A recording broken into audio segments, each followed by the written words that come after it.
for a lot of people out there in our communities.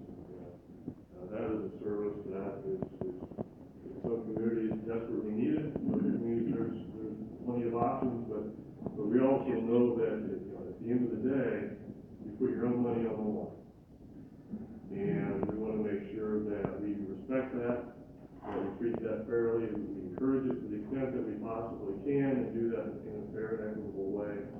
And I think we see a lot of things that come through here that we hope are beneficial to you. Specifically, I'm talking about the property tax reform that we did in 2013, I think it was, that it's going to lead to the reassessment and the classification of multifamily, at least housing.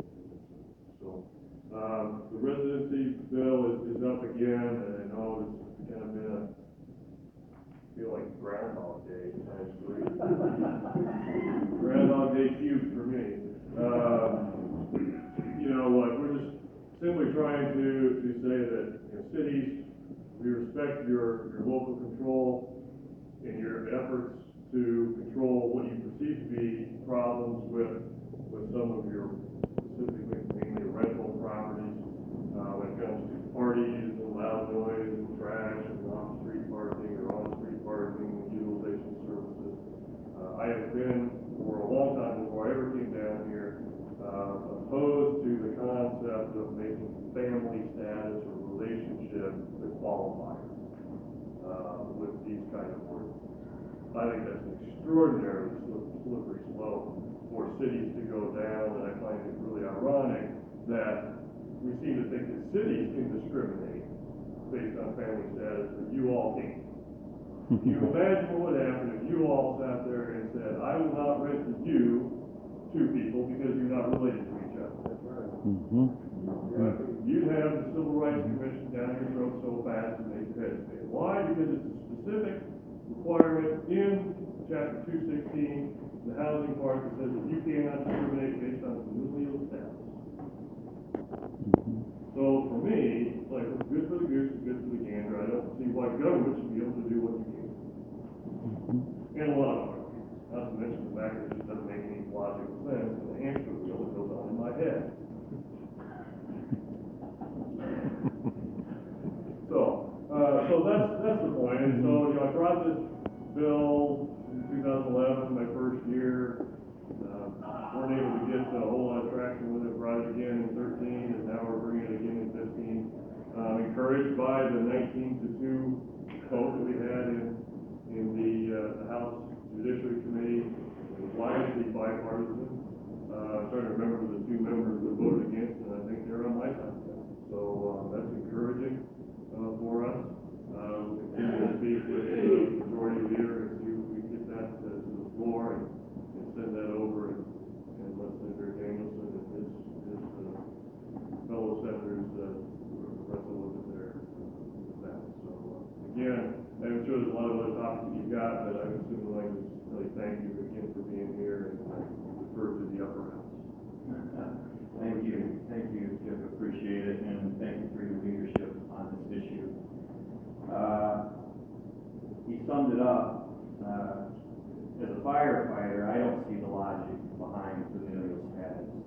Nearly every other commercial regulation deals with square footage and other safety considerations that are part of all the codes that we follow. So, from my perspective, the logic of the fire service is not honored in the current Iowa law, which is based on familial status. So, I'd like to see a clean sort of square footage, whatever other considerations you have because of parking and other issues. Make them a part of your due diligence. And if a property complies with all of that, it ought to be square footage within the home, depends on how many people can be there. To me, that's the logically defensible policy, and I actually think you're making progress. You obviously haven't had a bill that's been signed by the governor yet, which is under Schoolhouse Rock, right? If you grew up watching Schoolhouse Rock, how a bill becomes a law, that's the ultimate goal. But I know you're making progress. Representative Baltimore's vote is evidence of that. I'm actually hearing from other stakeholders, including cities themselves, that they see the momentum. And the fact that the argument they're using is hard to defend. And then we have what's called plastic overreach, right? Communities who are pushing it too far. And if you follow some of the debate out of Cedar Falls, which is a part of my Senate district, I think people have had some aha moments about how far you can go with this argument and then actually lose public support for those positions. So Daryl is here. Do we have anybody else from the Cedar Valley here? Daryl, you're leading the charge? Good. There's more coming, actually. They're with the realtors right now. Okay. Because realtors didn't help out. We're getting doubled up today. Yeah. Good. Well, and they can be friendly to the cause as well. Many of them are property investors and understand those restrictions that are placed at the city level affect the overall value of the property, so they have an interest in it. You also have an interest in some of our property owners who are trying to help those that have had, for example, drug issues in the community. This restriction actually discourages the city from having what you would call a house of hope, similar frameworks where people who are trying to rehab together under this ordinance technically couldn't do that. But yet we know that's a public good, having those folks there able to rehab themselves. Eventually they won't live together in that arrangement, but temporarily while they're all trying to be supportive of each other. And then a whole host of other ethnic questions about the way in which immigrant families try to achieve housing, especially when they're in transition from where they live, where they came from, to trying to be, a fully productive Iowa citizen. So there's a lot of aspects to this policy for which you get support that you may not see. We see it because we hear the arguments as we're working on the bill. I think you're making progress. I would say push the curve in the House. That has softened people up off of the position of no. And if you know that my position in the Senate was I was supportive of going from familial status to square footage, which would alleviate many of the problems. But in the meantime, if people were a no and we couldn't get any progress, I wanted to give you an administrative procedure that got you an answer at the local level for the properties that could clearly comply with all the other considerations. Currently, that's not a process that's available to you. You basically get told no, and you have to comply with the current housing ordinance. So, if we can get a clean bill, that would be wonderful out of the House. That gives us freedom in the Senate to make the argument for square footage and let other folks then argue about, amendments and things. That actually helps. And I can tell you're making progress. So, I don't know what your timeline is in the House, but we will monitor very closely and be supportive. It is interesting. There are times in this building where I'll propose something 1 year, and people would say the world is coming to an end. Jeff, what in the heck are you doing? And the next year, with a little more education and a little more understanding, stakeholders making their case. And I think this is a good thing about Iowa's process. Senators and reps do consider that information. And the following year, I've had bills passed with very little debate, when the previous year it was, going to make the world come to an end. So I think you're doing good work, you're making progress. I know it, because people have reached out to me and said, Jeff, we're probably going to have to do something on this. We've been on the other side. So that's good. And we'll be supportive of that process as we go forward. I would also be remiss if I didn't give kudos to Joe Kelly. Daily in this building, people know that he's here advocating for your issues. And Joe is a little long in the tooth.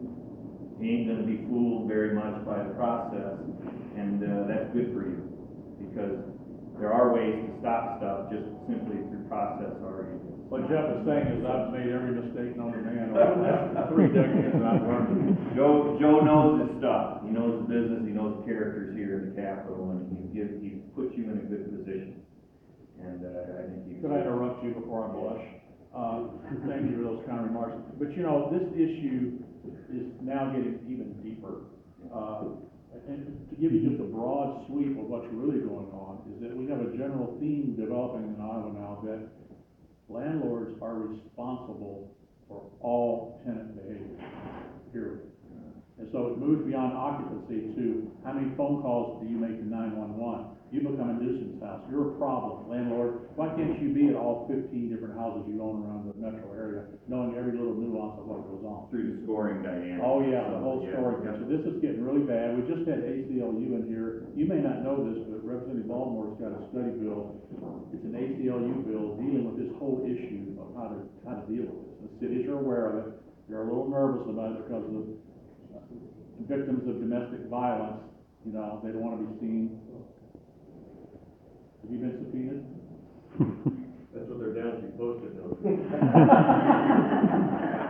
Pat Wavens, Pat here. You've been. So it's even more important that we get this right and have a decent standard that can stand up to. Yeah, I don't know. You've got a bill, and I don't know if you've actually totally filed it yet. I saw I hit submit yesterday. You hit submit, okay, so we'll see that in the next day or two.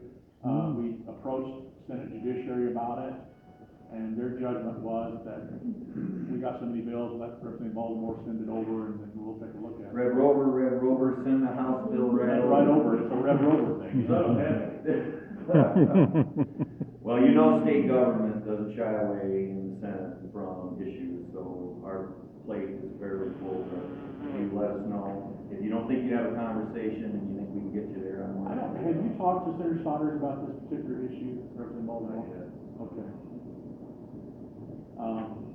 The good thing about state government is if it happens in Iowa, it can happen in state government committee. So You take a broad view, that's good. I like those degrees of freedom. Yeah. So those are the I'm two. gonna have a committee like that. Those are the two major issues that we're dealing with. Okay. Yeah. And, Any questions for? and we're working on the study bill for Yeah, I don't, maybe